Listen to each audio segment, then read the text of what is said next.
Hello and welcome to another edition of Turned Out a Punk Splits.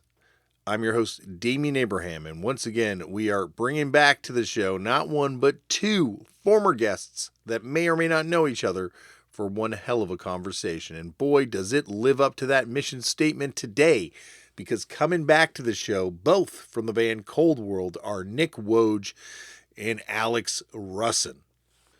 Two of my very good friends, two of my favorite people on earth that I've known for a very long time. And boy, do we sound really grumpy and old in this episode. You can hear that in 1 second. But first, if you want to get in touch with us, hit up the email address, turnedoutapunkpodcast@gmail.com. That is run by my brother and show producer and normally guest booker extraordinaire. But this one was kind of booked by me. And he will get the message to me. I'm on Twitter or Instagram at Left for Damian. There's Turned Out a Punk YouTube pages, Facebook pages, Instagram pages, and TikTok pages. All those are at Turned Out a Punk, and you can follow them. I play in a band. We are called Fucked Up. We have a show on the 19th in Toronto, and then a show in the Yukon in the new year, and that's all so far. We're it's going to be a little bit of a change in the way Fucked Up operates for a while. So go over to fuckedup.cc and grab some of the new records we put out. We put out a lot of records this year, like 3 LPs. 2 are available right now. One not so much, but there's some singles and other stuff. So head on over there and come in on the 19th. We got like a surprise record drop too. I just found out about on the internet. I didn't know about it, but I just found out about it.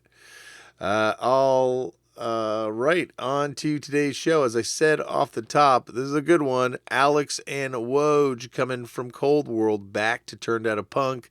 This is in celebration of the repress of one of my favorite 7-inches from the aughts.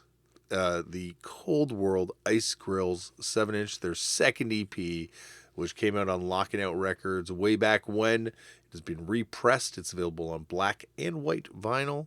There is a new zip-up hoodie. Cold World always has the sickest merch, and this hoodie looks pretty good. This looks pretty awesome. And the 7-inch is, as I say, one of my favorites of all time. Put it on in the car the other day and was rocking out, listening to it with my kids. They were not impressed by my rocking out, but I was rocking out, and the kids were in the car, so I guess I was rocking out with my kids. What's more to say about Cold World? This band has gone from being a band that was at times maligned to a band that is incredibly influential, hugely celebrated now, and they've always been one of my favorite bands. I love all the individuals in this band, and collectively, it shouldn't work. It really shouldn't work, as we talk about on the episode, but it does. God damn it, Cold World, it does. Cold World will be playing some shows coming up. I think they've got a show in December. You can find the link in the description for this episode, as well as the link to Locking Out to order this 7-inch and merch, sweatshirt. And that's it. All right, sit back, relax, and enjoy Nick Woj and Alex Russin on Turned Out a Punk Splits. Alex, Nick, welcome back to the show. Thanks. Yo, we back. Two very popular guests on this thing. Alex, the episode with you and your brothers is gone down as one of the most beloved episodes of this podcast. And Nick, I reposted your classic episode this week, and I've heard nothing but, oh my God, thank you for reposting this episode. And get this. We recently played in England. We're on tour in the UK. We play a show in Wolverton. There's a club night afterwards. I'm upstairs in the green room, and all of a sudden I'm like, amongst the emo songs and the pop punk songs they're playing, I'm like, fuck, I recognize this song. Went downstairs. They were playing Cold World at an indie night in England. There's a reason that we had to secede from those fucks.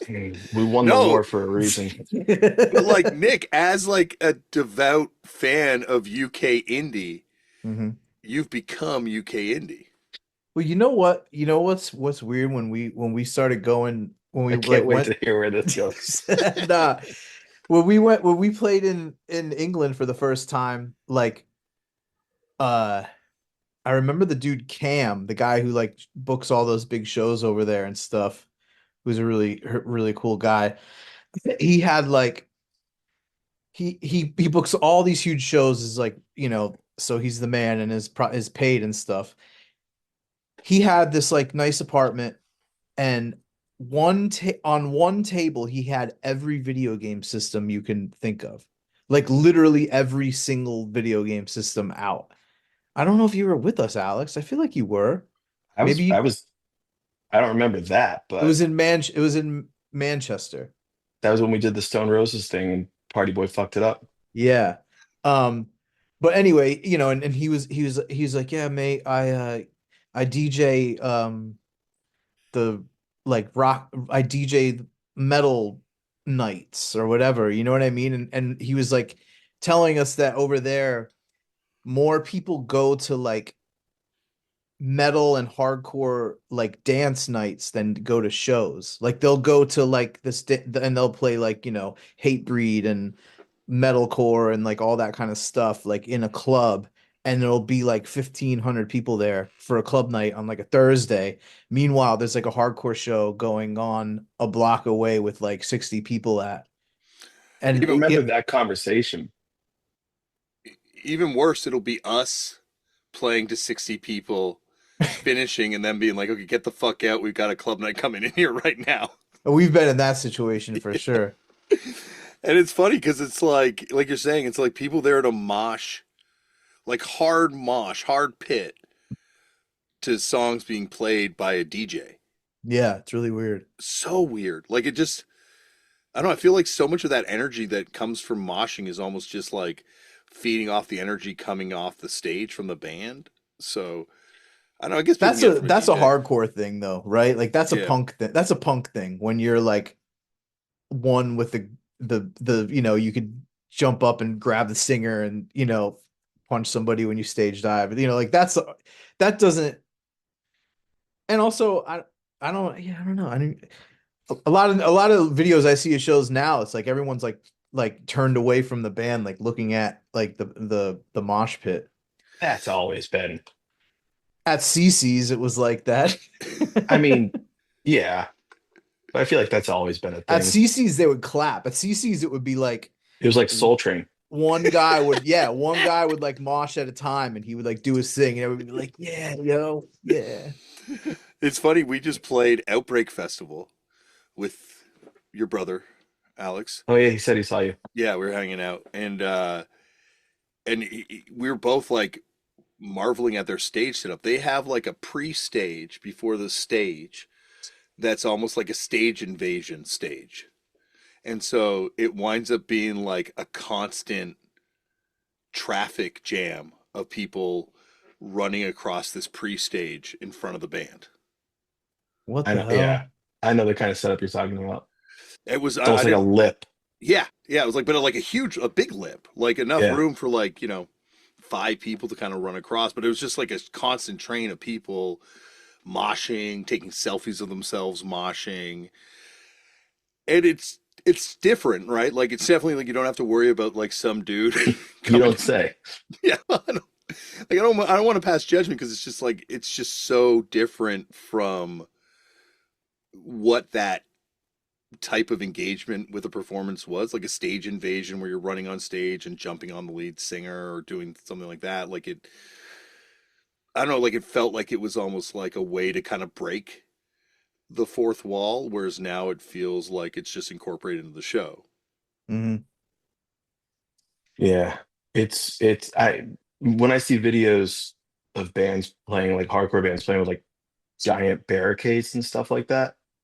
I mean, I get it. I understand why you have to do it, but it to me it's like I don't know, like I don't feel that energy like when I'm at a show like that. Like it's just missing for me. Well, that's when you're But faced with the reality of whoa, this music sucks, you know? well, there's that too. But I remember going to see Obituary and Napalm Death at the TLA one time. And it's not that big of a barricade, but like I Mhm. remember like watching them and I was like, this is cool, but I have no desire to move anywhere, but I'm fine standing in the back. And then I Yeah. lost interest real quick. And like I don't know, like I don't know if you guys ever go to like big concerts, but like it's just like I feel so spoiled when I go to those. I'm like, I want not like if I can't be up front enjoying it, moving around, like I don't want to be here. Really, I'm the opposite. Yeah. I enjoy being up and just watching the show. And the one thing I hate is how much people are up and about going back and forth getting beers and stuff at a normal concert. I'm like, are these people even here to like look at this? No, Yeah, it's insane. no. Especially now, where I think a lot of the concert is more about being seen at the concert or Yeah. posting about being at the concert and then being there and realizing, oh shit, I only really like one song by this group Yeah. and just having to wander around for the rest of the set. We Nick, went I get to Bad Religion and Social Distortion last year because Bad Religion is my wife's favorite band. And those people that it's like they're like talking to each other like the whole time. Like I don't know, it was so weird. My cat's meowing. I have to let him outside. Hold on. Damian, what Nick said about beer, I get the same way about that when people are at a game.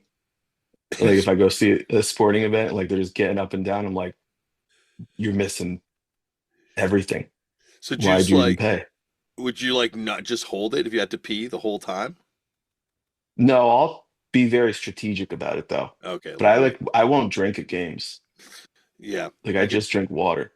yeah. Especially now with the price of the tickets for all this stuff. Phew. Oh, dude, right. And I have to buy 5 tickets when I go to things now. I feel like when I go to those, like I went to a couple stadium shows this year for the first time, and it's like a really different experience than going to a punk and hardcore show, and like trying to convey that to my kids because I think to them punk and hardcore is the most boring shit in the world because they've been kind of exposed to it, their whole lives. Like taking my eldest to Boston Stranglers shows. I think I even brought them to Hey, a Cold World show one time. well, I told you the only way that you and Lauren's kid could rebel against you is being a normal human being. Yeah, and hopefully getting a good job, and Yeah. just like I'm leading them through negative, um, just what not to be.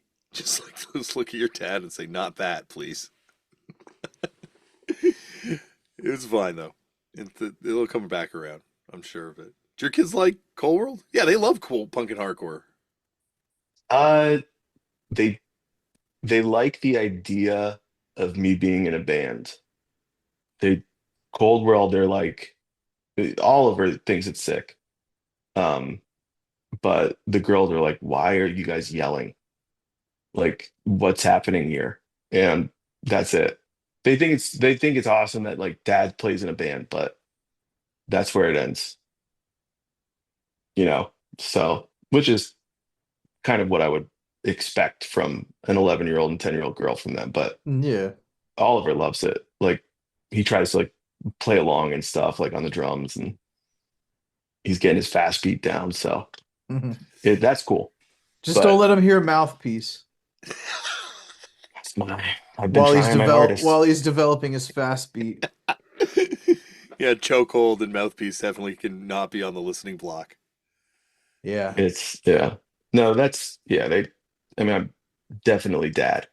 Like above anything. I mean, the funniest stuff is with because he plays drums. The funniest is like watching him interact with Ben and like because like Ben will like go. He was over the other day and Oliver was playing drums and Ben's like, "Let me show you something," and Oliver's just like, "No, get away!" Like Huh. like because he treats Ben like his brother. Yeah. So like he's just like, "No, like I no, you can't teach me anything." And, like That's that's it. weird though, right? I mean, like you would think that he like looks up to him or wants to learn from him. He's too close to him. Ah. You know what I mean? Like I can't like if like I'll help coach like his baseball or basketball team. And if like he does something wrong, I tell another coach, I'll be like, can you go adjust this for him or something like that? Like if I tell him he just won't do it. Yeah. Mm. It's interesting with because he's your youngest, right? Your third? Yeah, he's my youngest. My third's like that too. And I guess maybe it's because I don't know, just fighting for space or something, but mine is just very stubborn and like, no, this is the way. Like the other day we were trying to get Jamaican patties, Jamaican beef patties. And Camden's like, if it's not Patty King, I'm not eating it. I'm like, it's gonna be good. Like, there's no way it's not gonna be a good Yeah. Jamaican patty. And they were like, no, Patty King only. And it's yeah, it's I find it interesting like how first children, second children, and third children all seem to have certain personality traits the same. This is Yeah. my wife Heather is obsessed with this. Any quirk or anything right or wrong I have, she's like, that's because you were an only child. I'm like, it's because I'm perfect, you know? I find most of the only children I know are both just being you and Jonah that I'm going off of right now with it. Uh, tend to be very creative. Mm. And I think you and me talked about this actually in the Yeah, first, yeah, we did. Yeah. where there's like a sense of being bored that you don't necessarily have when you have a sibling that's constantly annoying you at times, where Yeah. because of that, like you said, you're content to be alone, you're content to be bored and figure stuff out. And like, both you and Jonah are some of the most musically creative people I know, and know tons of different stuff about tons of different instruments. And just like, I don't know, it's just it feels like there is a certain universality to the experience of one child versus two child versus three kids. Yeah. Yeah, I guess I'm lucky in that like I have a half sister, but she wasn't born until I was like 15, I think. So She's way yeah, younger, yeah. yeah, she's younger. So yeah, there's something to it when you're alone to just kind of vibe out. And also I was like very much like, I mean kids our age were like latchkey kids, most of us, right? Yeah. Like we weren't like helicoptered like kids are now, you know what I mean? Like when I see like 2 13-year-olds on the street with no parents, I'm like, "What the hell, like nowadays." But like when we were kids, man, like, It's weird too, because like, on doing this podcast, like having so many people on that were in these bands super young, just doing this shit. I can't even picture my kids wanting to. Like, I can't picture my 15-year-old being like, okay, I'm going to start a band. I'm going to go on tour. yeah. I'm going to put out this record. I'm going to do It, this kind of shit. I said it when we did that podcast with you, like, because I started playing in bands when I was 15, and the first band I played in that like kind of did anything was Magnus with Nick and Dan. And I remember my parents being like, I'm not letting you leave town with, 18-year-olds and Dan, Dan's 21, like that sort of stuff. And I remember being like, they're so like overprotective, like overbearing. And like now, like my daughter's 4 years away from that, and there wouldn't be a chance in goddamn hell that I'd ever let her do that. Yeah, like even the idea of like old people hanging around my kid. Like if my kid started coming home with like even a bunch of 18-year-olds at 15, I'd be like, what the fuck's going on here? Let alone me who had friends like in their 40s and 50s at 16, 17. Then like, I'd trade records with, we'd see at shows, like, Yeah. but it was still like I couldn't imagine my kids hanging out with like a 40-year-old now. I'd hope not. I don't know exactly, like for very good reason, but it was kind of innocent, like back then, at least in my experience. Maybe not for everyone's experience. Certainly not for No, it everyone's was. experience. It also felt like when we were younger too. I mean, like I was looking at the one flyer not too long ago when we played like the uh Age of Quarrel 20-year anniversary in Yes. Mm. Baltimore, Oh yeah. right? And I was like, that's almost 20 years ago now.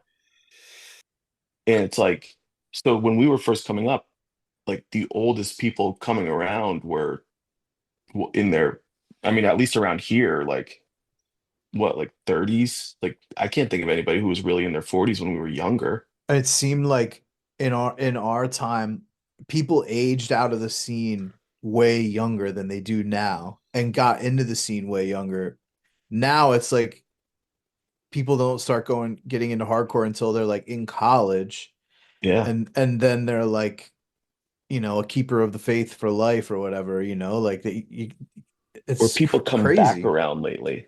Yes, for That's sure. another thing I've known, like at least with like people like from around our area, Yeah. like didn't see for years. And then there's like this whole like adult divorced dad like punk scene around here that kind of emerged.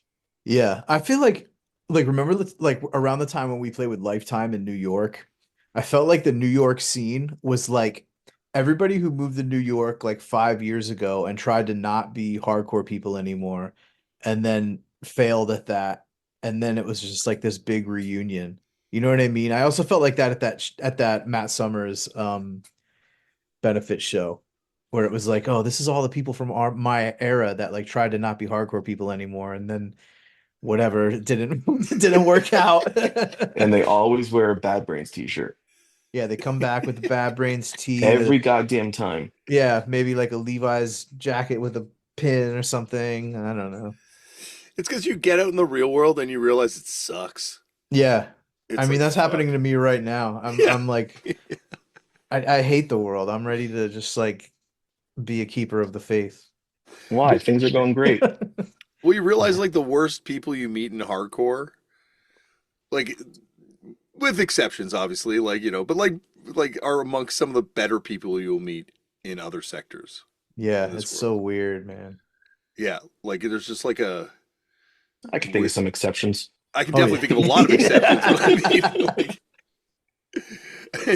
I'd rather be stuck in a room with a bunch of people that even liked hardcore that I didn't like than Yeah. be stuck in a room with a bunch of people that want to talk to me about like Jelly Roll or, you Yeah. know, something like that. I don't know why I picked on him, but like, No, no, fuck Jelly Roll. Nick and Oh, I have oh, yeah. we've had a conversation about Jelly Roll very recently. Jelly Roll was my last uh what is it? Straw that breaks the camel's back? yeah, the What straw is that that? broke the camel's back. He was the last straw that broke the camel's back on my Howard Stern Sirius XFM subscription. Because I was like, yo, the way things are going, the way all these whack ass guests, I'm like, if as soon as he has Jelly Roll, I'm cutting the cord. And it happened, and I had to bye for now. Howard Stern interview aside and Jelly Roll aside, but I mean, like, even in general, like, rather than talking about like Taylor Swift or, I'd much prefer to talk about like, fuck, Committed. com- definitely prefer to talk about Committed. There's not many things I wouldn't want to talk about uh, more than Committed. Committed definitely is something that comes up quite a bit. And any conversation you and me have, Alex, for the last year or so, Committed's definitely always worked its way into the I'm conversation. not even that big of a Committed fan. I don't know how that happened. I've Yeah. said I like Grudge Match more. Yeah, it's interesting. Like, I guess, is the Committed reissue announced now? Has it been that reissue that's coming out? I didn't know who's doing that. I think Shining Life is Oh, that involved in sounds it. right. And I think, like, your brother might be doing liner notes for it, even, too, or something. Also sounds right. These dudes need to get real jobs, bro. This is This is what they're doing down there, this is what they're doing.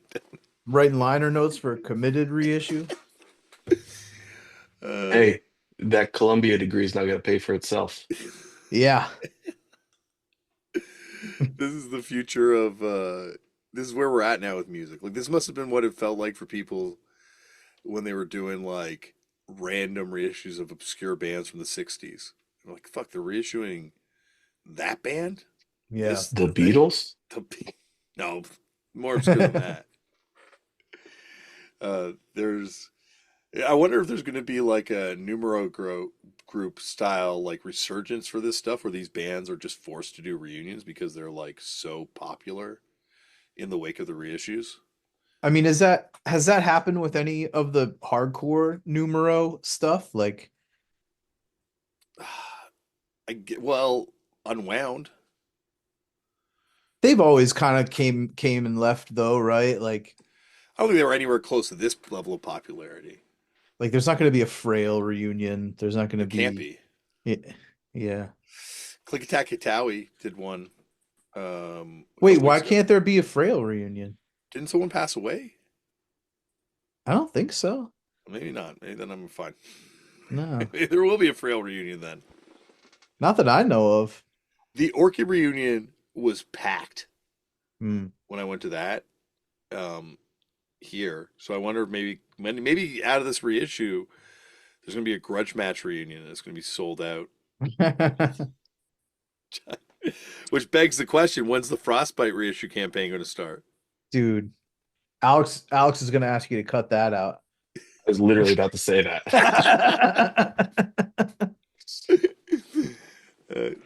DeLong told me he'd much prefer to mosh for Frostbite one time than Fucked Up.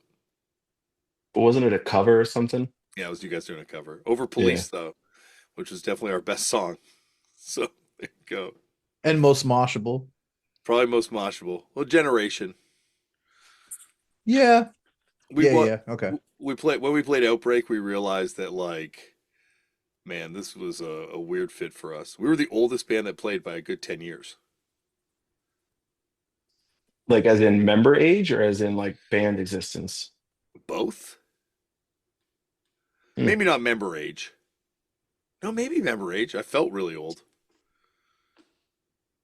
I never have gotten that since we've been like, I never like feel old when we play. I mean, I feel like we usually never, we play with old bands always yeah, I was gonna too. say we never really play with, like, if we have like a younger band on, there's Yeah. also a few, like this show we're playing, like Mhm. Combust is playing, but so is every other band. It's either our age or older. Yeah. I think we also are like really cognizant to like not like I was talking to Alex about this the other day when we were practicing. I heard an interview with Sam from Trapped Under Ice, and he was like mentioning it how like before Trapped Under Ice, he like wasn't really into hardcore yet. He was like more of like a metalcore guy. And like I feel like that kind of like in my head, I was like, oh, it made a connection. I was like, that's kind of like the line in the sand of where like bands after that like were influenced by metalcore and like bands that Alex and I have literally never even heard. That, you know what I mean? So then like it like hardcore kind of took on this like heaviness that like we, Like we couldn't even figure out what bands like qualified under that. Do you know what I mean? Like when I hear metalcore, I think like I think like Corn or something like that. Like that's where my brain Yeah. goes. But yeah, like to me, metalcore is like Converge and Bloodlit and Yeah. Coalesque, but to them it's like Under That's- Oath and like yeah, Christian I mean- shit, like stuff I've like never even, I don't even know. Yeah, I never heard of it. Like I never heard it, So, but I do know it's like real heavy. It's like double bass and like like all that shit, and they probably tune a way that we don't even tune. You know what I'm saying? So I feel like all the bands after us, like we get blown off stage by them, sort of, because they're so heavy sounding and weak. You know, yeah, I hate mean, playing after them. oh yeah, but Alex, do you remember when we wrote Copernicus like in your basement? And I remember thinking, I can't believe we just wrote this song. It's like isn't even a hardcore song. Like I was like, what is this song? Like 7 minutes? And I was like, this sounds so like crazy and heavy. Like this is insane. But if you listen to it now, it just sounds, you know what I mean? First of all, it's barely over 1 minute, right? Like Yeah, it ain't long. it ain't long. But I remember at the time thinking it was like, super crazy and like out of bounds, I mean, me singing was like that too. Yeah, Yeah. I remember hearing you singing. I remember being in Bob Shed's car, hearing the second 7-inch, and just like, at first, just like laughing because it was just so different than anything out there. And because it was like so much stuff that normally just wouldn't work, just like worked. And but like I remember you singing on it, just like hearing like things like that, the scratching, like some of the references to stuff, just being like, this is insane. And I think like we were what our age and our like era it was kind of that sweet spot to make it not over the top. You know what I mean? Like we were trying to like play like Biohazard and Life of Agony, but we're raised on, Time Flies and Count Me Out. You know what I mean? So like it's like a melding, and I don't know. It's kind of like the difference between, I think like one of the big dividing lines is if there's this sort of foundational band thing. And so they're like, if you're from a certain era, that band would have been, post Nirvana, like Nirvana, or like maybe it would have been Green Day, a little bit later, Blink 182. But then eventually it's like Limp Bizkit Yeah. or bands like that, where I think there's and last time you were on the show, Nick, you're like, the worst thing is the fact that in reviews I'll read people compare Cold World to Limp Bizkit. But there's a Yeah. certain point where that changes for people and it's like super fucking cool. I mean, kids are wearing Limp Bizkit shirts at shows now and like covering Limp Bizkit and shit. So like, it's very weird, it's like, I don't know. I hate Limp Bizkit. It's crazy to me, but so like that isn't the stigma that we have now that won't let us fit in. It's just that we don't sound heavy like those, I, I feel like it's also like people like, obviously there's, people when kids were getting into it, like myself, that were into Green Day.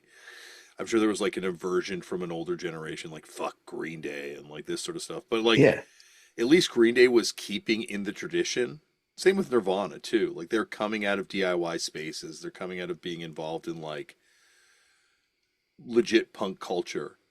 But then after a certain point, these bands aren't necessarily coming. Mhm. Even Blink 182, like for all like that could be said about Blink 182, they are coming from a punk tradition in some way. Whereas at a certain point, these bands aren't necessarily coming from that, or they're coming Yeah, from, yeah.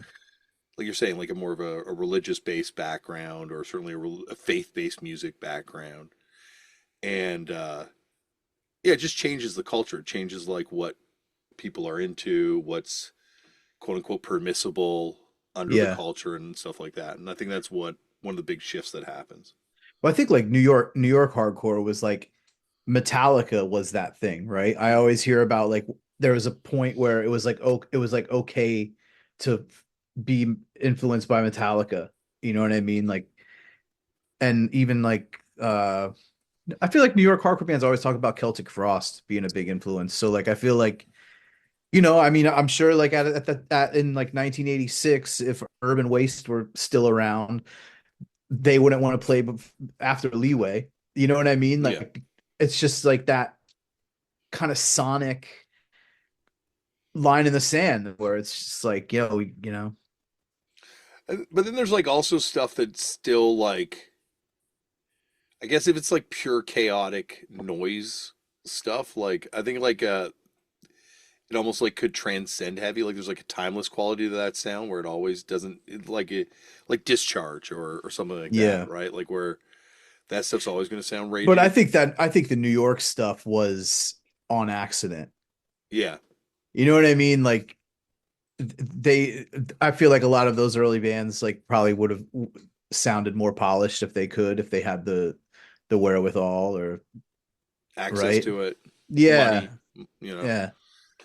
Yeah, and I think the gear they were playing on too kind of like dictated the sound a little bit as well, and certainly And Don. recording was good studios were so expensive then too. Yeah. It's amazing when you look at like someone like Don Fury and just how many bands he recorded, probably because he was certainly an affordable option.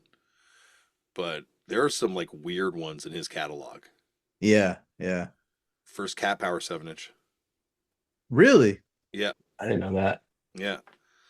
Like it's Damn. just like Our something first else. two 7-inches. Your guys' first two 7-inches. Did you play on the AF kit? The Victim in Pain kit? Hell Yeah. yeah. Yeah. Yeah, uses the same- I slept in the room with them and I was getting texts from Rabies Beyond the Grave.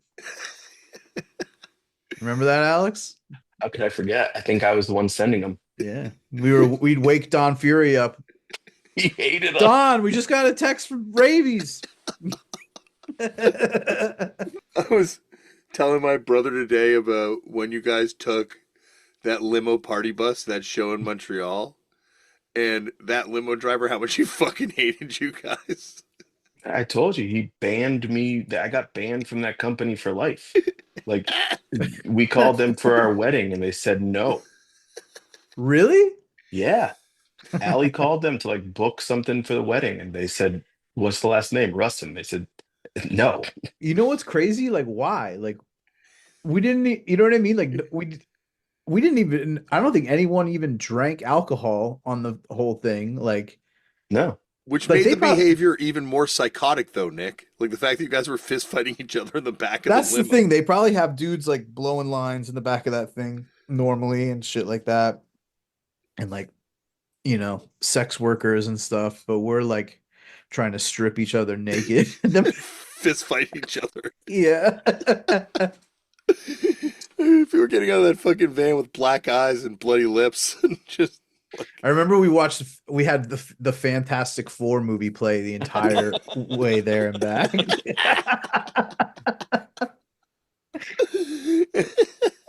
They're like one with the commish playing the thing. Yeah. It'd be amazing if you had that Roger Corman one from like the 80s playing. Oh yeah, the like the one that never came out. Yeah. It definitely, I think, like you're a band that I think you guys have all grown up and matured, but for a bunch of straight edge kids, it was fucking wild. And some of the behavior was a little out of control. I mean, It there's bands that definitely gave us a run for our money, but yeah, What, like we had fun. Iron Age? Like the most crazy bands? Yeah. Like not too many other straight edge bands from that I mean, time. they're actual maniacs. We were just idiots, Juvenile maniacs. Yeah. I always say that Sexvid Iron Age Cold World tour. It's got to be like I cannot think of Trash talk. Not sex. Trash talk. Not Yeah. Sexvid. No, it's trash talk. But no, where there's like maybe Sexvid and Cold World played Toronto together. That sounds right. I thought you guys played the Cake Shop with Sexvid one time and Mind Eraser, maybe. Maybe I'm We conflating. might have that, but I think that was the end of the tour. Okay, maybe I'm conflating, but like right there, we said a bunch of different bands that are all nuts. Yeah, I'll tell you a crazy story about that show. Not on this. Yeah, We got to have the turned out a punk after hours like Bill Maher, and we all wear smoking jackets and little Show it on USA sunglasses. Yeah. and no one don't show it to anybody ever. Yeah. Bury it as deep in the ground as can possibly something could be. After dark. Something could be buried at this point. It's so weird though, like watching this stuff become popular, and I guess it's at a point now where like culture's just gotten so weird that like, yeah, why wouldn't hardcore and punk find some sort of commercial success? But it is so anti-commercial in every aspect of it. Like, You think so? Even still, you would say? like I feel like it's like obviously being commercialized, but just at its core, like you're saying, like I know what you mean. Like it's not like Speed has that Foot Locker thing, right? Like Yeah. in Australia, like they're not dressing different or acting different. They're just like it's just it's not it like when you think of like if somebody said like hardcore is gonna become huge, you think it was like the sound or like the look or something like that is completely changing, but it's just like people are just trying to grab it and take it, I don't know, or do whatever, use it as I mean, their now's own the kind time. of advertising. I mean, like before, like whenever I feel like when in the 90s or whenever when hardcore like tried, because this was always a thing, right? Like Victory era, it was like I don't know. Ever since I've been in the hardcore, there's always been like people complaining about bands quote unquote selling out and stuff, but it was never anything compared to what it is now, right? but it's like also like you're saying, none of these bands are changing their sound. None of these bands are changing the way they look that much. It's not the bands though, it's hardcore changed. Yeah, but I mean like it feels like it's like you're saying it's But like never going to there's look good on a stadium stage. Like it's never going to like feel like it's supposed to be when it's huge. Yeah, but it's not it's not big like stadium stuff. No, It's big like other weird things that are big on TikTok. You know what I mean? Like it's never gonna be. I mean, Turnstile might be the next Chili Peppers, but other than that, it's never Dude, gonna. I saw a video somebody posted of I think it's this Knocked Loose tour, Yeah, and it wasn't a stadium, but that whatever room they were in was fucking huge and filled, yeah. like completely filled. Well, all right, think about this. Like, I mean, this is what I think. What I think is everything that used to make hardcore is now mainstream.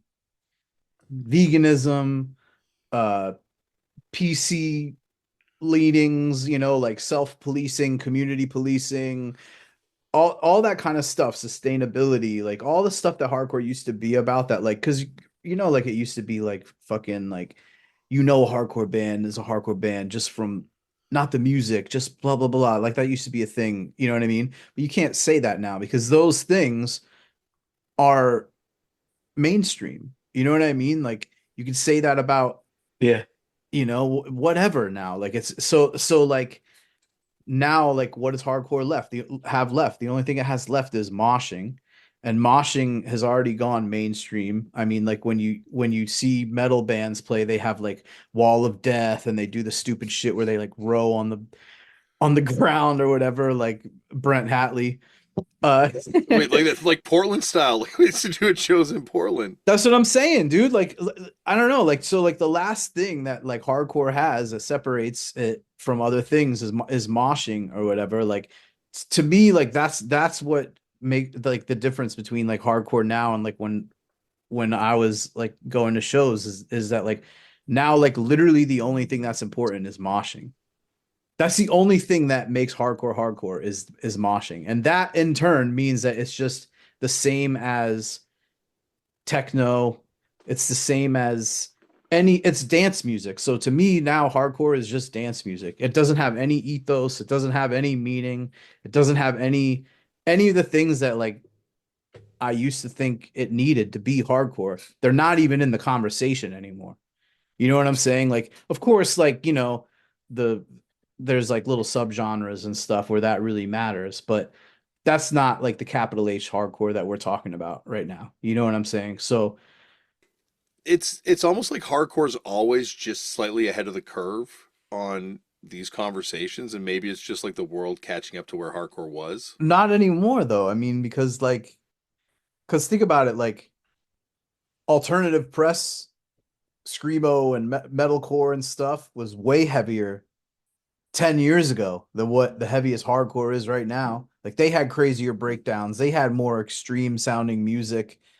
You know what I'm saying? Like this is the one time, like yeah, like it was hardcore was ahead of the curve because Shelter couldn't break because they were trying to sell Krishna. Earth Crisis couldn't break because they were trying to sell veganism, like et cetera, et cetera. You know what I mean? Like now that all that stuff's gone, it's just a video on Barstool of these kids punching and kicking each other. You know what I'm saying? Like now it's stripped of everything. So now it could be in Taco Bell commercials. I think a lot too is probably a lot of people like in those decision making roles a lot more now are like come from some background of like actual punk or hardcore too. Yeah, for sure. But like it used to be the same thing. I mean, you know what I mean? Like Yeah, but all not those as hardcore many. bands that tried to like break and get major deals, that was because some ex-hardcore dude had a subsidiary, like whatever Lava was, was probably Yeah, but who had, I'm you saying like know. the people in like whatever like tastemakers or No, people like in I creative agree, but it was decisions. always like that. You know what I'm saying? Like punk people always were in positions to try to I just think sign Civ or Sick of It All or whatever, but there was a there's more glass of ceiling. There was a there's glass more of ceiling, and there those, isn't now. but I think there's more of those people now. Probably. And it's also like there's like I think there's like this kind of search for like remember uh like I mean I guess I'm a little too young to really kind of grasp it, but like going from like hair metal to grunge, where it was Yeah. like, Yeah. costumes and shit to just like how people dressed and just talking about regular stuff. Like nobody's talking about like being a badass or, super. You're just talking about regular things. Yeah, And it but kind of seems like there was like a yearning for that to kind of come back to like something more mainstream, like more just like regular people sort of thing, I think, yeah, like you look at the YouTube if that era. makes sense. Well, yeah, look at like this sort of, not reality TV era, but the reality era that we're in now, where you're looking at people on TikTok without their makeup on or without like professional lighting necessarily, even though a lot of times it's obviously they're doing professional lighting, but like mm, through this perception that it's more authentic and more real. Like I can see how hardcore kind of plays into that. Um, yeah, but I, but I think to what you said, Nick, there always is like people from punk and hardcore in these positions because I think a certain type of personality is drawn towards punk and hardcore, and those people wind up doing stuff in creative fields, in entertainment, behind the scenes.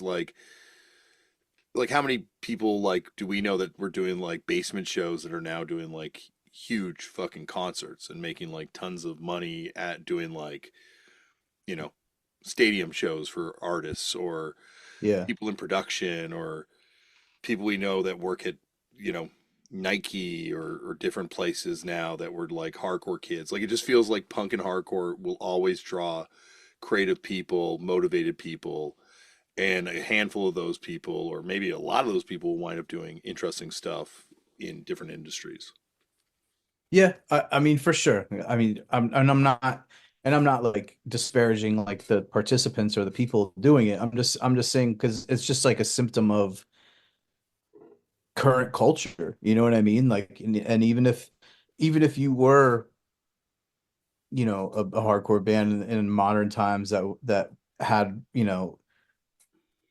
that traditional message and pushing that and stuff, like you're still on this. You're still on the same thing that Yeah, someone goes to for Taylor Swift and Barstool Sports and whatever, Andrew Tate, you're just one away from that. You know what I'm saying? So like it's different where it's like, like in like the early 90s when Fugazi were like, we're really not a part of any of that shit. You know what I mean? And like you couldn't really they were able to do that and be big. You know what I'm saying? Because they were really fucking good. But I don't know. It in my opinion. In my opinion.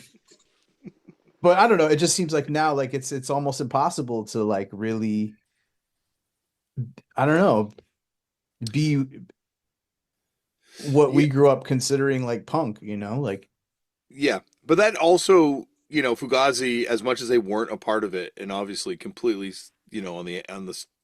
the product they were producing was completely removed from this sort of industrial complex of entertainment. But at the same time, like as soon as you go out on the road, you're having to be in a van that's made by this corporation, buying the gas, right? Like which I know is like the pot shot people would take back then. But then you have bands like 15 that would refuse to tour because they didn't want to be involved in that, you know, generating gas. There's always been contradiction, basically, is what I'm saying at involved with punk and hardcore. And Mhm. it's like sort of like I guess how you manage that contradiction. Yeah, I guess I'm just like kind of like I'm just old, man. That's all. We're old, man. We're old. That bro, when We we went are. to I mean when we started going to shows, like a 7-inch was $3. You know what I mean? Like we just did the Ice Yeah. Grills reissue. I'm like, I don't know how much a 7-inch costs now. What do we even charge for these fucking things? It's like $10, right? I You tell me. sold a bunch of 7 inches and they sold really quickly at a show. And I was like, I was selling them for $5 each. And the person's like, this is insanely cheap. And I'm like, really? Shit. I'm sorry. Gonna, I'm dealing with old Like, numbers, I guess. ticket prices, like what it costs to get into a show now is crazy. Yeah, it's like at least $20, right? Like the shows aren't less than 20. I mean, it makes sense. I mean, everything is so expensive, Oh, yeah, I'm not So Yeah. saying it doesn't. Yeah, a 2 liter of Diet Coke is $5 at my grocery store here. It drives me crazy. Yeah, it does feel like, it just just feels wait, like, it'll go down. January 8th. Yeah. There's a lot of, it just feels like in general, culture is priced out of a lot of people's budgets these days. Like, I guess punk and hardcore maybe is because it also is slightly more affordable too than, I know that's probably not really true, Then but what? Yeah, I was just well, like talking to Ben. $300. Go on, sorry. Well, I was just talking to Ben about it. About he was saying like tours, pretty much like every tour you could think of is down. Like just ticket sales aren't hitting where they should be because people just can't swing going to like multiple things, a weekend anymore. So you kind of just have to pick one. Like, I mean, the ticket to our show Friday is $35. Like, that's not nothing. That's not nothing. But that's still better than $300 for the nosebleed section at a stadium show, which is what Yes. we're also talking about, right? Happening at the same time. But then it's weird. So I was talking to someone today, and they told me that face value for Taylor Swift tickets, floor seats, were $500, which is a lot. But then, do you remember when the Eagles got back together in the '90s? And I think it was maybe the first few rows, but they were $1,000 back then for those tickets. So Taylor Swift's but a steal at $500 in 2024. Yeah, It's- What would the Eagles be now? I don't think they can tour now, but if they could, like $35,000 for those front row tickets. they're about to play the Dome, right? The Las Vegas Dome, I think. Oh, they are? Yeah, I mean, who's even alive from the Eagles still? I don't know. I don't know. Joe I Walsh. fucked with the frail thing, so I'm not going to take a guess at the Eagles. Yeah, Joe Walsh is still alive, right? Yeah. Yeah. From the Drew Carey show. Also from this podcast, incredible story about Devo going to play Walsh the demo, and just unbelievable story. Yeah. Yeah. About him like going over and starting to smoke joints with his friend, just laughing hysterically at Devo as they're listening to their own demo in the other room. But the what hardcore band would you want to see in the Dome? Fury of Five. He's so fucking sick.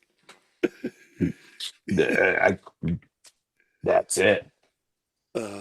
I can't They're even the think only of ones one who would right now. embrace it correctly. What would you show in the background on the like just videos of destruction? Stickman? Like giant stick man. Yeah, just growing every like song. Yeah. It gets a little bigger. I'd want to see a band that's like a little bit, psychedelic. But I can't think of who that would be at this point. Haven? Eternal Champion would be cool. Let's see some fun images on that screen. Tarpy forging stuff. A live blacksmithing set? Live blacksmithing set. You should incorporate that iron into the set. Use that thing on stage. You know Got what? He's got What's the thing. The chainmail. Yeah. the beginning of the first song on Danzig 3 where it like breaks down into that Yeah. and you hear like a cling cling. I'm just realizing now that that's probably like forging, Yeah. right? Yeah. Danzig's like, bring that fucking iron in the studio. I mean, it's probably him taking two forks, just going ching, Tink. clink. That would be I'd also like to see I'd like to see the Misfits in the Dome. have you guys played with them? No, you haven't played with them on the reunion, have you? No.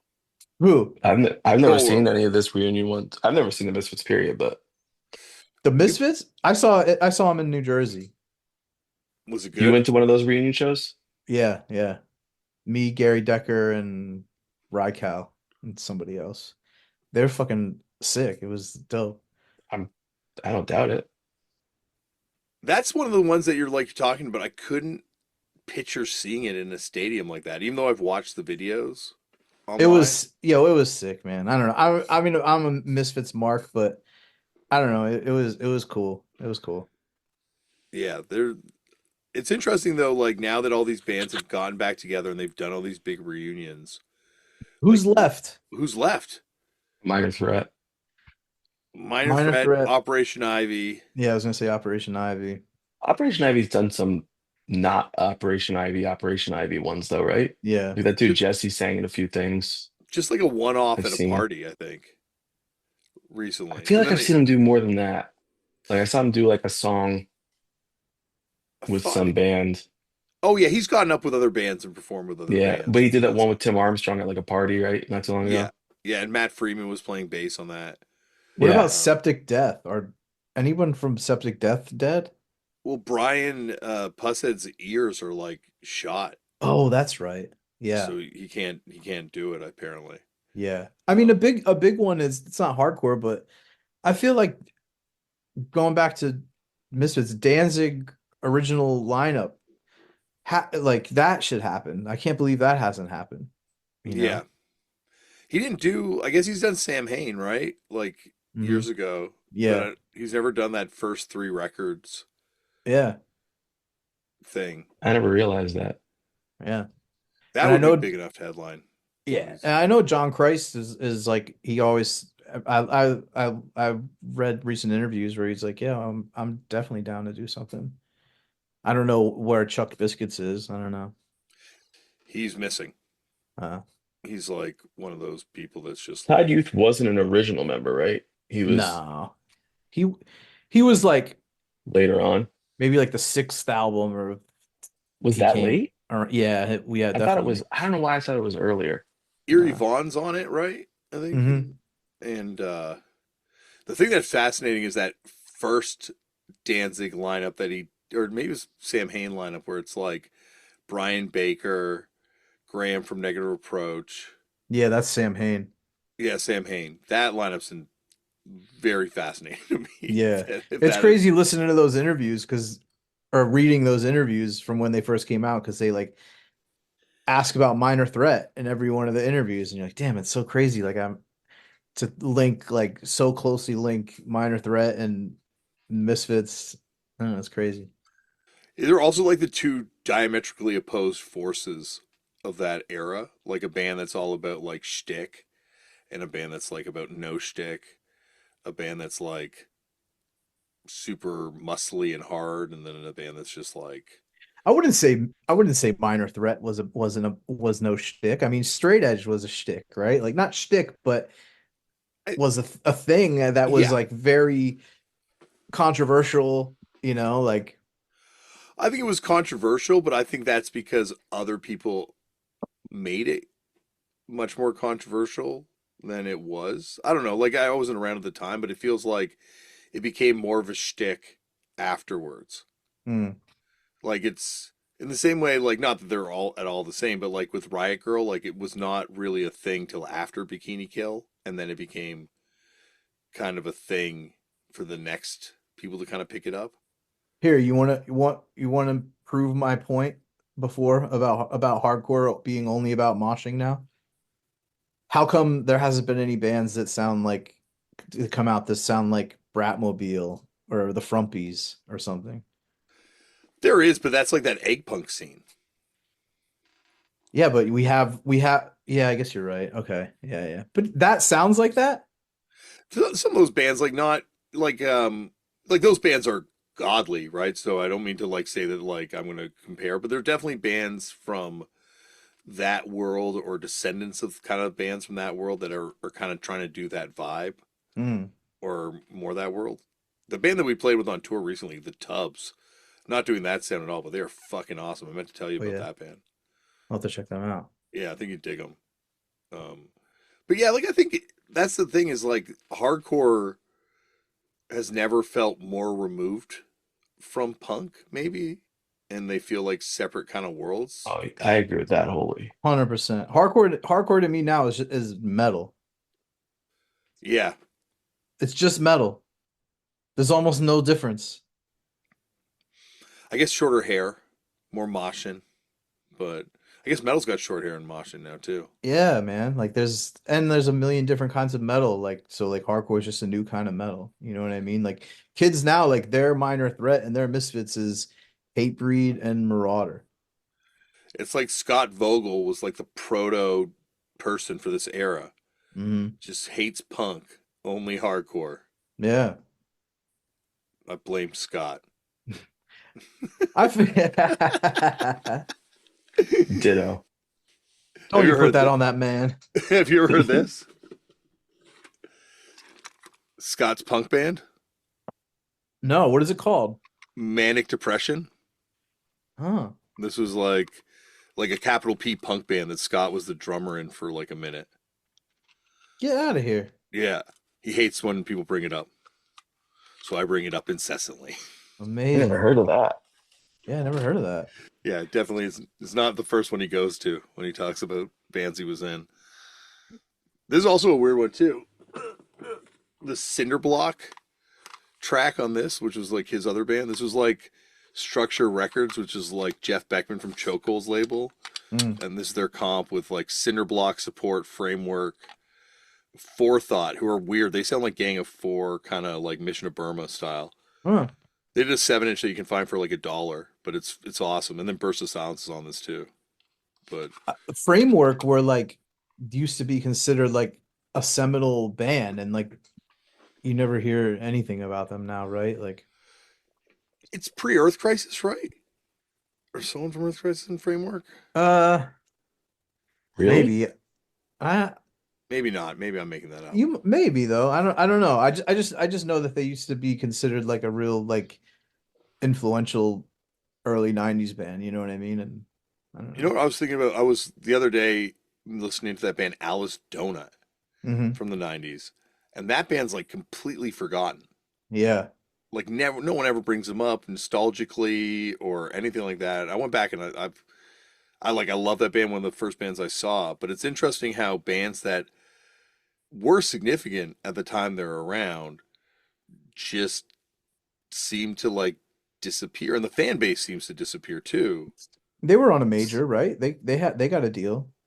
Did they eventually? I know they were on Turn of Tentacles for a bunch of stuff and Rave from Philadelphia, but maybe they got it signed eventually I too. feel like they had a major label album. Maybe I'm wrong though. I don't know. I kind of nebulously like, 7 Year Bitch and like all that stuff kind of like runs together in Alice my memory. Alice Donut sounds like Smashing Pumpkins if they were good. Whoa. That just sucked.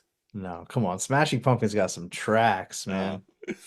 Saw no, Yeah. them 7th grade with Fountains of Wayne. I would have left after Fountains of Wayne. It was first show without Jimmy Chamberlain. Oh Damn. yeah? Yeah. I saw him the other day with Green Day, and I wish it was my first show without them. No, I mean, look, I don't want to see him now, but like they're the one band out of the Also went with Decker to that. really? Yeah. Me, him, his dad, and his Uncle Joe. Dude, And Decker and his dad go to so many gigs. It's crazy. They were at the Bad Religion Social Distortion show I talked about. somebody was smoking weed behind us, and his state trooper uncle turns around and goes, "Put it out now. Put out the doobie."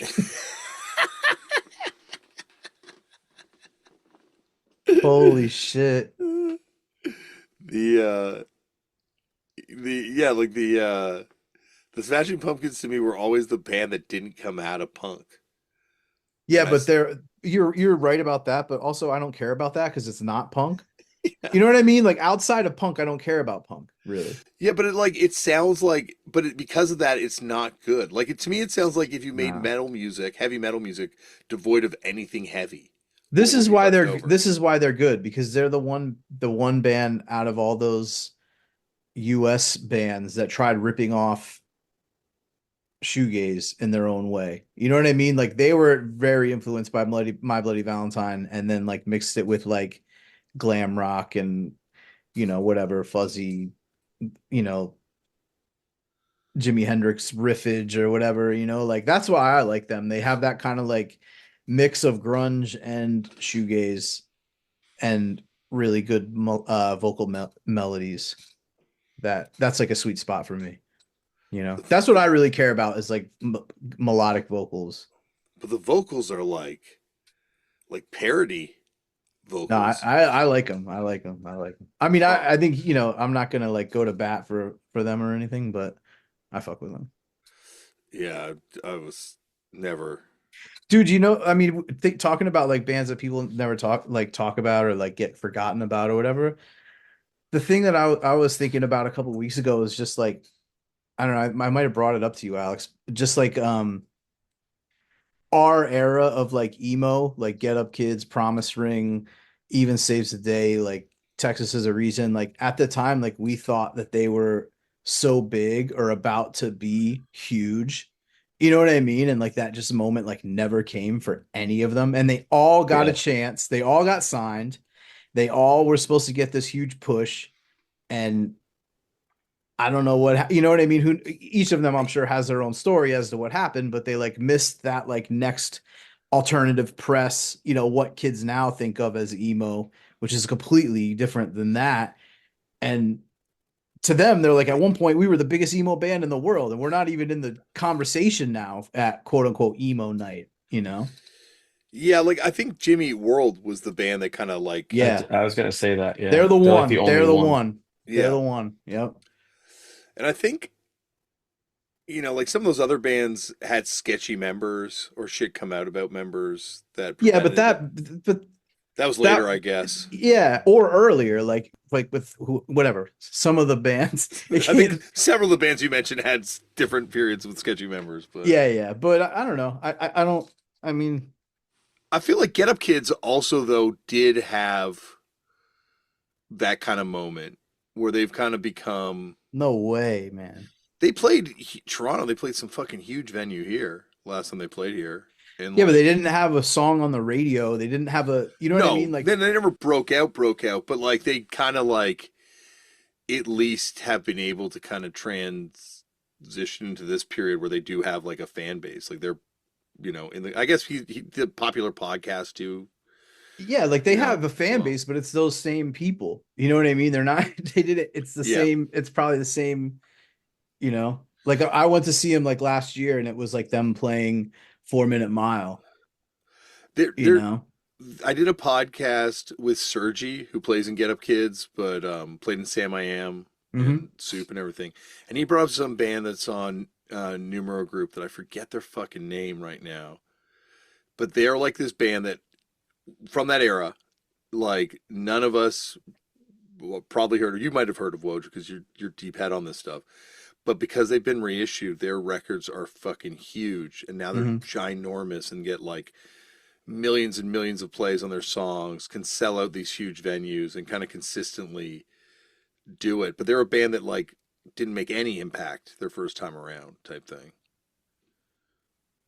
That there's definitely stuff like that, like on in the the algorithm or whatever. Like I'll find shit. What there's this one song that Ned asked me if I knew what it was, and I was like, yeah, like I know it from YouTube, and it's like this like 90s. I think it's called Hazel. Maybe they're like, are they Australian? They're maybe European or something, and it's some like European like quicksand ripoff band. And this one song they have is so fucking good that it's like a YouTube algorithm hit.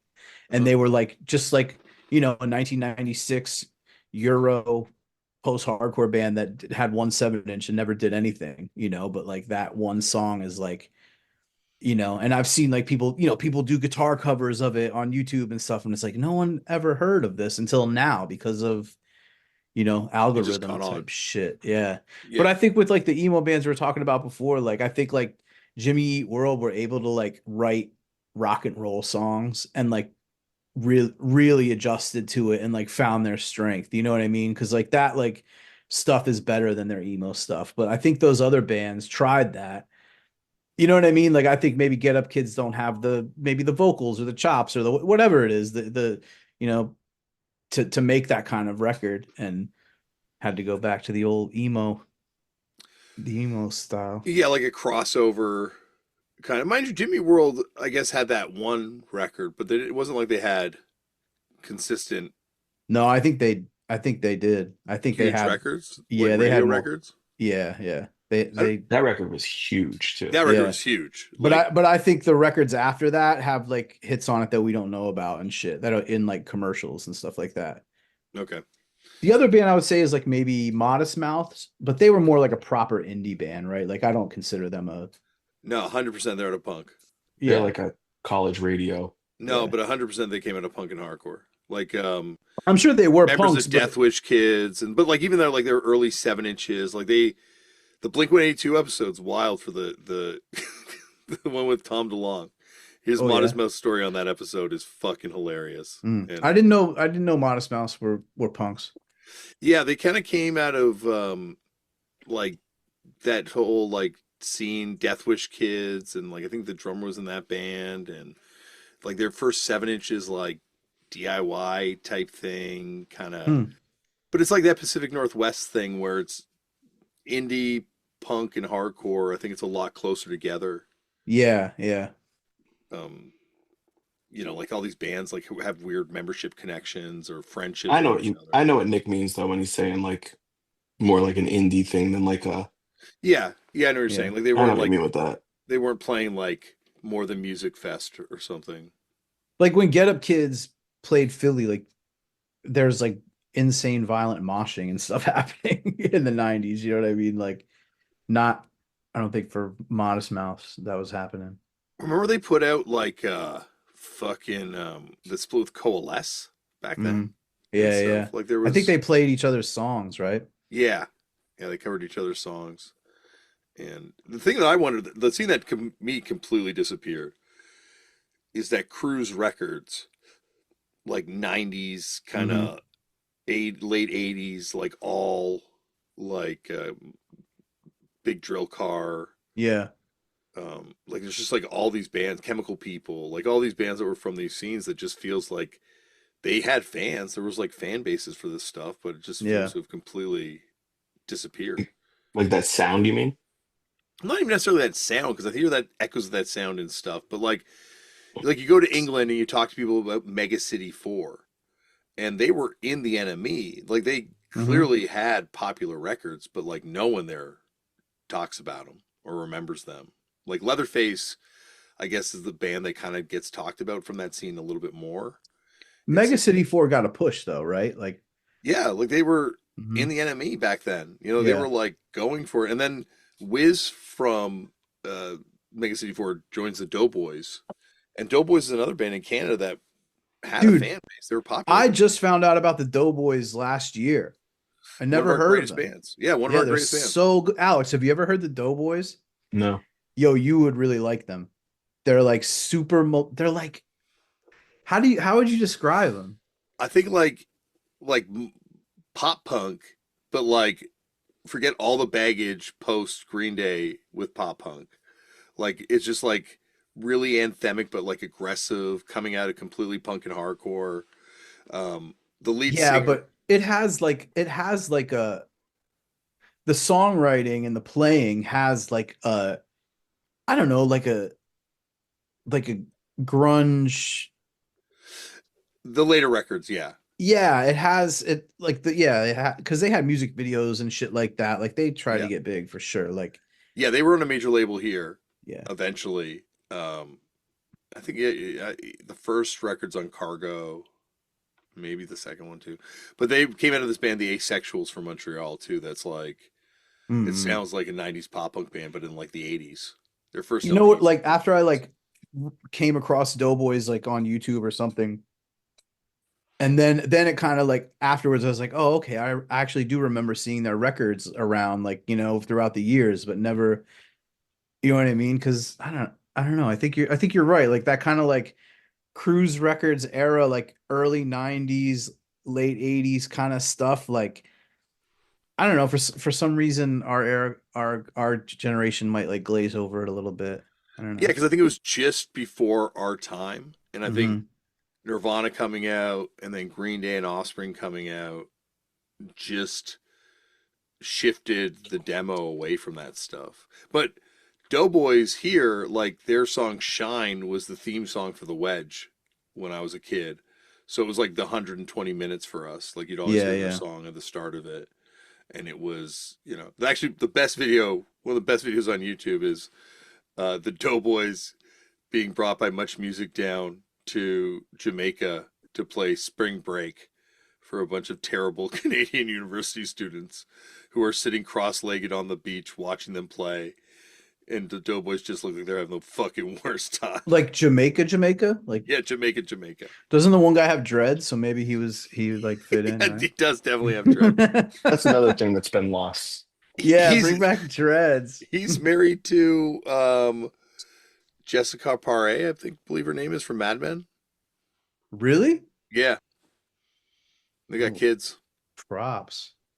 He also used to run North by Northeast up here. Damian, when did people stop showing up to fucked up shows with no more dreads? Because I feel like I fucked thought you were up just gonna say definitely- period. Well, I feel like fucked up has a good, probably had like a strong dread prevalence at one point. I don't think we ever did. I think Cold World always pictured us way crustier than we were. I remember Dan talking to me, just being like, "Dude, we're not that crusty." Like, but I don't know. There were the guy from Yeah, I Look don't Back and Laugh associate had with crusty. dreadlocks. Being from here, you don't associate with crusty. You just associate it with like political. Yeah, it was a. Would you agree with that, Nick? Yeah, our scene kind of had like this weird. Yeah, our like lines between crusty and like 90s political emo guy were like kind of like very blurry. You know what I mean? Yeah, and that space, because that was like detestation Mm-hmm. and like submission hold, like all felt like they'd make sense kind of together, even though sonically they don't sound the same. And one's completely crusty and one's completely more political emo Mm-hmm. vibe. So you're right. Like the 90s, I think it was also in the 90s, like the stuff that was underground, it was so small that like it would just make sense that all this stuff coexisting, especially on the East Coast where it was tiny.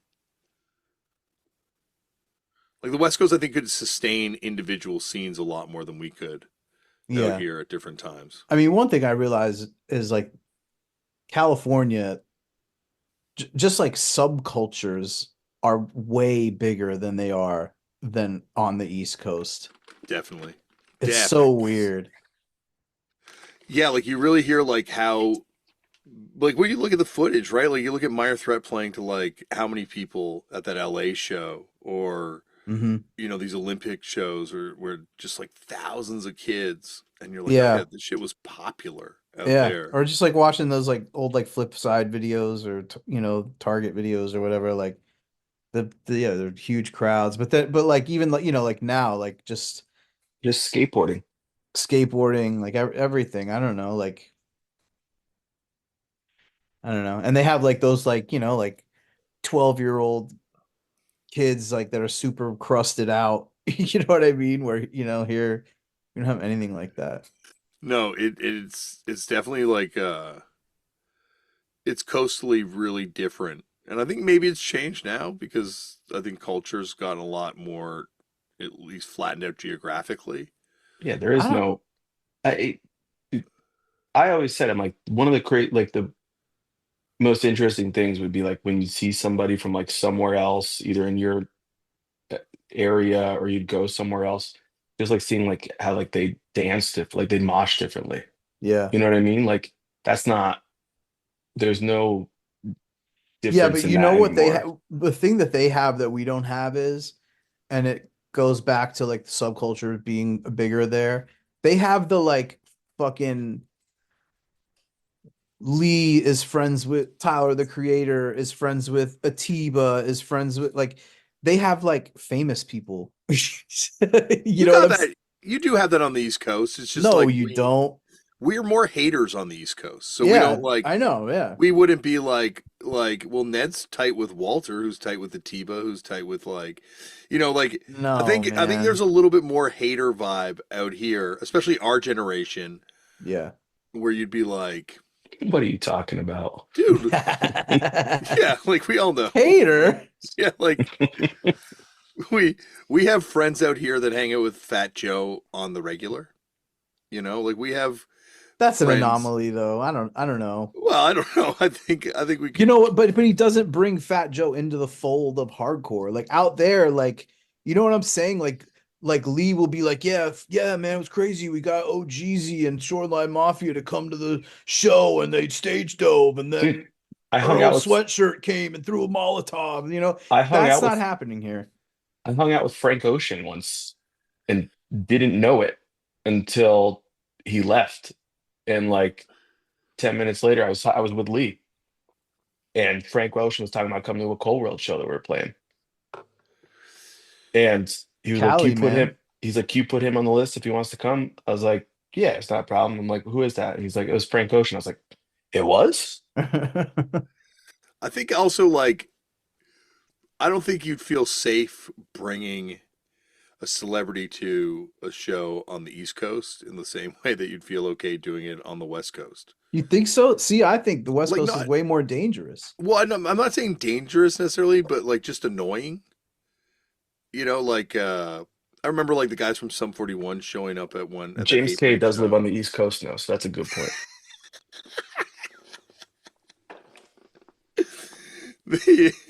But that's what I feel like. You know, like I feel like if you go to a if you brought someone like Tyler the Creator to a show on the East Coast, people would either be like, "Fuck that dude, I'm gonna punk him off," or "I'm gonna punish the shit out of him." In a way that on the West Coast, I think people are. And when I say West Coast, I mean specifically LA. You think like they're more used to it? I think they're more used to it. Yeah, like it doesn't feel as like alien. Even like though Yeah. Portland, like I remember going to a show in Portland and like Danger Aaron or Fred Armisen, like all these people are just there able to chill, and I'm like, I don't think they'd be able to chill in the same way at a show in New York, or maybe You I'm don't think wrong. so? I Yeah, I don't don't know. know. I think it would be the same. I don't think that's it. But maybe I don't know, maybe. I thought I just think you're right. The East Coast hater thing, like I always said I've always said this. If Title Fight were from the West Coast, they would be like bigger, they'd be like the Beatles by now. You know what I mean? But they're from the East Coast, so they hate themselves. Yeah, And you know what I mean? yeah, 100%. They're I like a perfect example of the internalized self hater hmm in a band. And like you guys also, having been a guy that tried to bring you guys to sign to a big label at a certain point, it was almost like, nah, we're not fucking. Why would we fucking do that? Like, we're not Well, we were fucking. gaslit by Death Wish, who absolutely hated us and made us think that we were terrible, and they were doing us a huge favor by signing us. So we probably thought we weren't worthy. Yeah. But I mean, like, there's this sort of, like, and also like we don't cheer our peers on in the same way that the West Coast does in some Yeah. ways. Like, and I guess it's changed now because like it feels like Turnstile and a lot of these bands that have made these moves are supported by the community in a way that it feels like at times when other bands have tried to make similar sort of jumps and hmm things, like it's like, oh, fuck those dudes. Yeah, I don't think it's like that anymore though. I think everybody's in it to win it, which to me I'm like good. Like, you know what I mean? Like, cuz especially, if what I said before is true and that there, why not? Like go for it, like who Damian, cares? To your East Coast thing, I'm I'm sure I've told Nick this 1,000 times, but at the first Harley's, no, it was an FVK show. I took a leak next to MCA from the Beastie Boys, and he was completely unbothered at CB's, and Yeah. nobody said anything to him. And then What about when fuck, what's the New York dude who was in the Steve Soprano? Buscemi, Yeah, Steve Buscemi was at the one CB show at or the one Cro-Mag show at CB's, I remember, and nobody fucked with them. I think New York might be the different spot for that too. When Steve Yeah. Buscemi was at the Fucked Up show in New York, he got the shit punished out of him. That's because your fans are fucking nerds, We're Another talking time about Cro-Mag we show. we played a we played a show in Cincinnati, and Mike's brother grew up with Joey Votto, Oh And The yeah. baseball player? yeah, so we went and saw the Reds play, and then we gave them guest lists for the show. And as we're playing on stage, I'm singing and I'm watching like the whole club slowly realize that he's at the show and just all start making their way over to him for a selfie at some point, to the point that he just left. Like I watched him like go and just leave, and I'm like, I don't blame this guy at all. Yeah, I would have been out of there. Alex, I mean, both of you guys, do you guys remember how like you used to view shows in New York versus like regular shows? Did you have like I know I used to have like thoughts about going to shows in New York, like how weird they were compared to like regular hardcore shows. Yeah, Yeah, I think I missed out on the 100%. glory days of New York and CB's. Like I didn't get to Mm, go into the final mosh or any of these sort of like, mm, by the time I played there, it was with like Tragedy and Mind Eraser, and so I feel like that was like there wasn't much of a New York scene at that point in the yeah. way that there had been a few years previous, like where I would look at shows at CB's, like the final mosh video especially, and just be like, oh Yeah, but fuck, that that guy's one there, doesn't that guy. that doesn't count. I mean, the Final Mosh was a destination like for us. You know what I mean? I Yeah. actually lived in New York during Final Mosh though, so I didn't have to travel for it. But like I don't know, like I just remember like thinking like it was crazy. Like the shows were super late. There were all, there were bars in all the venues, so that brought a whole different thing. I Way remember older there people. way older people. There'd be like old like goth chicks and stuff like that, and like just like way more just random people than at your regular hardcore show. You know what I mean? Like for some reason, Inhuman had to play every show, no matter what band was playing. Inhuman had to play, and there was no reentry, so you had to watch Inhuman every time you went to New York. Which isn't, I'm not dissing Inhuman, but Was the dude from Inhuman's brother in Shutdown? I hmm, thought there was like some sort of like older brother situation with Shutdown too. I don't know. I don't know much about Shutdown. Fuck, they played Toronto and we interviewed them for Sandy's zine, I think Hmm. afterwards. And I remember us all being heartbroken when we heard that one of the members broke straight edge by having a stripper put champagne in his mouth at the end of the Hatebreed tour. See, that doesn't Really, even count as Breaking Edge to me. I think now I realize it now. It's all good fun. But back then, it really bummed us out. I remember. That's funny. I had the Victory Shutdown CD, but I don't remember anything Uh, about it. Rabies produced it, Yeah, yeah, and he did backups on a couple songs. I remember, yeah. I remember that. Yeah. and it I didn't was know that. yeah. I actually have a Shutdown windbreaker. It, it belonged to an ex-boyfriend of Lauren's, but I got it now. She had it, and I'm like, oh, this is mine. It's going in the vault. So, if you guys ever need to borrow it for whatever reason, I got you. No, you're good. You can hold that. Well, on that note, anytime you guys want to come back on and talk about any of the shit we talked about. I mean, should we like talk about Ice Grills like a little bit or something, or like plug it at least, or I don't Well, know. I do that in the beginning. Oh, Have you okay. never listened to one of these episodes? I have, yeah, yeah. I fast forwarded at least 5 minutes every time Okay. Well, to get through each that's book. where I'm normally talking about the reissue and Oh, where they okay. can All get right. it. And I put a Yeah, link in the description too. So yeah. we can talk about it. Well, I think we did Yo, talk about recording it. I do want to say one thing though, since you put up my original episode. In that time, I like kind of like disparaged 90s Wilkes-Barre scene. Yeah. And since then I've realized I've like completely changed my outlook on that and like done a complete 180 to where like I think all those bands that at that time for whatever reason I had like a I don't know what I thought about them then. Like now like I think they're the coolest dudes, and I think like the '90s Wilkes-Barre scene was like the coolest shit ever. Like, you know what I mean? Like, and I feel bad for like kind of I don't know, like talking down on it a little bit or whatever I did in the first episode, and like I don't know, it's just weird. I don't know why I thought that at the time. I think like I was trying to like kind of fit in with like that kind of I don't know. You know what I'm saying? Like Yeah.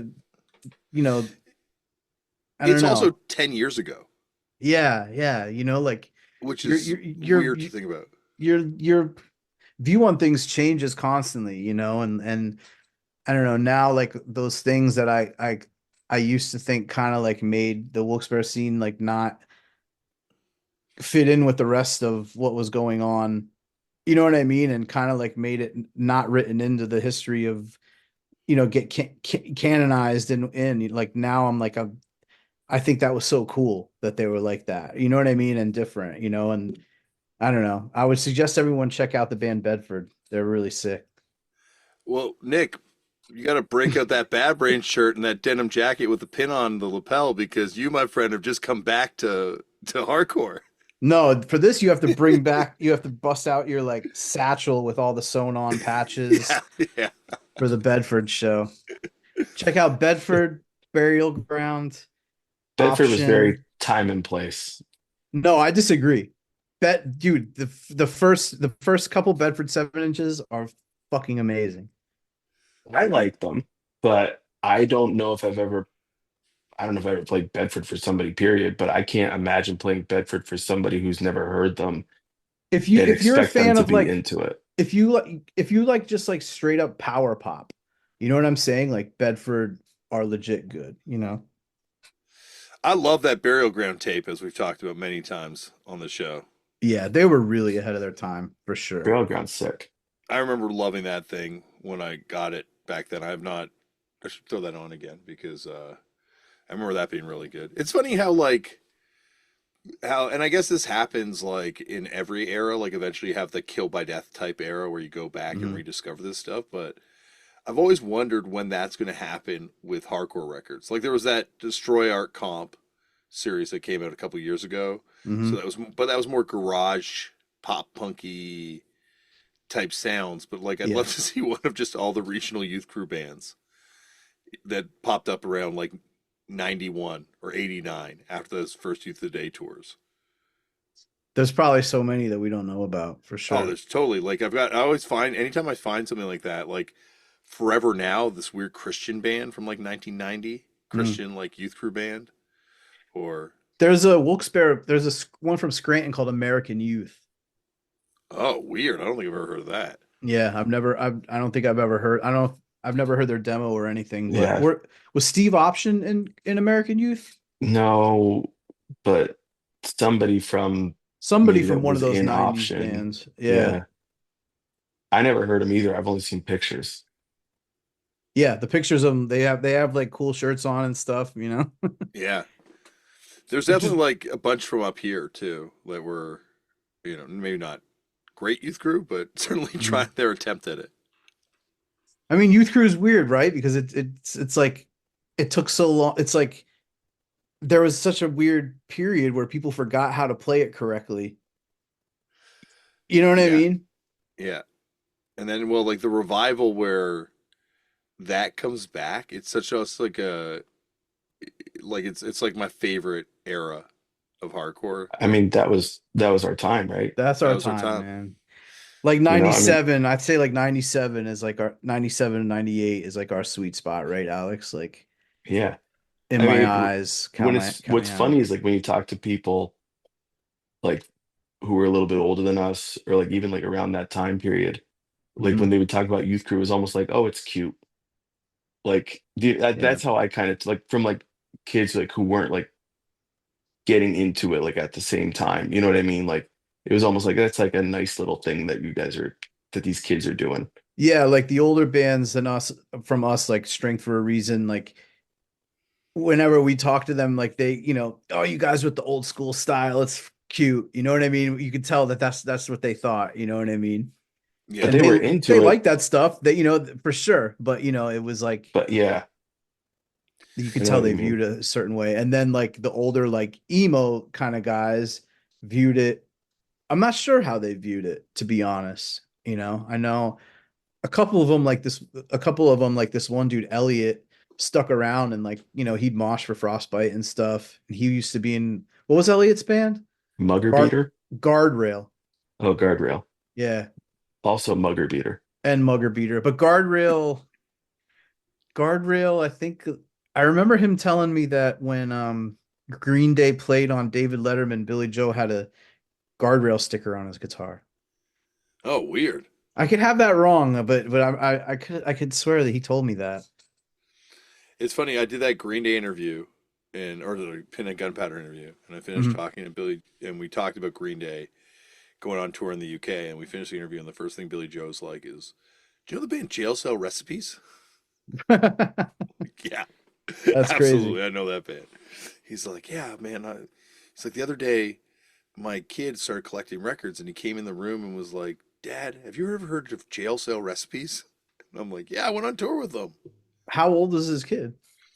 I think it's this younger kid who's in their early 20s, but I guess they're like super into collecting records, or at least in some level into collecting records enough to know who jail cell recipes are, which means Yeah. you're pretty deep at that point. Yeah, That's you're not, in. You're in. yeah, you're not just dabbling. You've got a problem. You're in the downward spiral of your life. Uh, it's have you heard the Robbie Reed episode that I put up? No, no. English Robbie one? That's a funny episode. Oh, I gotta listen to that. It's got some funny stuff in it. Got some good rich stuff in it as well. But That like Alex, I don't know if you feel like this, but like Fat Rich and that generation, like English Robbie and like even Matt Summers, like for some reason it's always been hard for me to picture them as just like regular hardcore kids. You I know know what what I you mean? mean. Yeah, Yeah. like I just like view them as like these like dope elders that like that I don't know, it's just hard for me to imagine, like I've seen pictures of like Fat Rich like moshing for Floor Punch and like moshing for like Crown of Thorns and stuff. I'm like, what? That's fuck it, like I don't know, it kind of like breaks this weird fourth wall to me about those guys. Rich carried the coffin for Ink and Dagger too. Hmm. That's some legendary shit right there. I mean, Ink and Dagger is a band that is, you know, I don't know, like to me, they're extremely legendary, but it's hard Yeah. to it's hard to I feel like to understand why they were so good, you have to understand why what like how kind of stale punk was at that time to, like because if you describe it to a kid now, like, no, you don't understand, they were vampires. Yeah. They're What was the like what we do in the shadows, who cares, But you know what they, I mean? Like but they only what did was that the for fa- like. Go on, sorry. what was the fake youth crew band they did? On Point. Yeah. Do you ever hear that, Damien? No, Don DeVore's fake youth crew band on that's Point. to ever tell you my. So I went to the Saturday Night Live party after Arcade Fire played on Saturday Night Live because our friend Owen was doing strings with them. And he's like, "Oh, come to this. We're at Bar America, Bobby Flay's bar for the big SNL after party thing, wherever I guess everyone goes to eat dinner that's a part of the cast, Mhm. and then a bunch of hangers on like myself will go and just kind of like walk around and mingle." And so we get there, my friend and I that I'm staying with, and I walk in, and the first person I see is Eric Wareheim, who I've met a couple times at this point. So I go up and start talking to him about, of course, Ink and Dagger, and then I sit down at this table, and I go because Jeremy, the drummer for the Arcade Fire, is there, and I sit down, and then the director Edgar Wright's at the table, and he's like, "Oh, I used to live in Toronto," and we're talking about Toronto. And then I'm telling Jeremy about Eric Wareheim being in Ink and Dagger, which was blowing his mind. And then Edgar Wright's like, what do they sound like?" And I'm like, kind of like Minor Threat if Minor Threat did drugs. And he's like, "Really?" And then all of a sudden this guy's like, "Did you just say Minor Threat if Minor Threat did drugs?" And I'm like, "Yeah." And I turn around and it's Paul Rudd. Yeah, Paul Rudd likes punk. Apparently, I explained who Ink and Dagger were to him, and he's like, "I gotta check this band out. Yeah. Vampires? That's crazy." I feel like I saw him in a Black Flag shirt or saw him talking about Black Flag or something like that. Tim Robbins too is apparently like a punk rocker. I heard him drop it on the Gilbert Godfrey show I today. mean, he's friends with who's Tim Robbins? That's the Tim Robbins from like Bull Durham and Jacob's Ladder and Hudsucker Proxy. Oh, really? Okay, that guy. Yeah. Yeah, Oh, interesting. yeah. That other guy, Tim, whatever from I Think You Should Leave. He Oh, hangs with Trash Talk and all those. yeah. Robinson, maybe. Yeah, Tim Robbins. I don't know. yeah, Yeah. and Darby Allen and all those, like Darby Allin was in a video he made. Yeah, I'll see those guys in the pit. We'll see. We'll see Yeah. what's up. Yeah, so there's like also wrestlers We'll on the see East anyone in the Coast. pit. Yeah, I'll never be in a pit again in my life. I mean, also like, yeah, whatever. I mean, just thinking back to that like Ink and Dagger era and like just like the Wilkes-Barre scene and thinking about like what I said about hardcore just being about signified by moshing now. Like when I first started going to shows, like the Wilkes-Barre shows, like there wasn't moshing at those shows. Yeah, it was like really gauche to mosh. Yeah, like dudes would be like, Yeah. with their Oh, that. satchel. You know what I mean? Like there was some stuff going down here and there, but like, Yeah, I don't like know. it feels like it was really that youth crew revival when moshing. I remember Right Brigade coming out, and it was like all about how hard you could skank. I'm like, can you skank? Like that. It was all of a sudden like, what is that? Like, you mean like Yeah. ska skank? It's like, no, dude, no. Yeah, Watch Right this. Brigade probably brought skanking back in, right, Alex? I mean, That sounds right. I would say so. yeah. 'Cause That before that, like timeline makes sense. there was skanking, but like I feel like kids were just more like run and gun or like I they're also like forget how long ago Right Brigade was, like in the mix of that, like with me that too. demo. Yeah. Yeah, That I would was say early. yeah, that demo was huge because that's when As We Once Were turned into No Warning after that demo. Yeah. And that was Like that was that. I mean, I say it all the time that demo to me was like the turning point for youth crew kind of going like that, like in my eyes type sound, whatever you would call it, like kind of going this way and like It was that going Youth this way. Crew's dark Brandon moment. yeah. It was Yeah. when fucking in my eyes or Sweet Pete shot laser beams out of his eyes and became dark. Oh, like the cover of the first record. Yeah. Yeah, that's a good point though, Alex. Like that's like when like yeah, it went from like straight edge stuff to like Outburst and straight New York hardcore demos. And then AN, and then that's when Yeah. everybody started breaking edge. Mm-hmm. Yeah. What At about least around here. What about AN suing Cody Rhodes? Oh, and he's gonna WWE? win. Oh, I think he's got a great case, right? Dude, Cody Rhodes knew about the whole thing and signed off an agreement. That's what I thought too. They had a deal. Yeah. Well, I'm gonna plead no comment on this one. Because I got thoughts. I can imagine. He should win. Based on the facts that I saw, he should win. I mean, I will say this. I mean, it's crazy that they got sued for I was thinking the same thing. change their name and now they're suing other people. Like, bro, like I don't know, it's crazy. Like, But he kind of bought it. He must have bought the name, right? Like he must own it from that other band. I know, Let's but sue it's them. also a fucking Misfits song. I don't know. Like, Yeah. Well, anything that takes a little bit of coin out of WWE's pockets, like I think it's fine. yeah, true. Yeah. I don't think Cody's going to have to pay out of pocket on it, but Somebody is. serves him right for not paying proper respect to the core. You don't see Yeah, CM Punk pulling this shit. He's Yeah, I not coming wasn't- out calling himself Billingsgate. Cornerstone. Cornerstone. Well, we could go on forever, and this has been a lot of fun. For sure. This might have been the most free-flowing podcast I think I've ever done. So anytime you guys want to come back and free flow, you're always welcome. I forgot we were doing a podcast multiple times here. Might be some edits.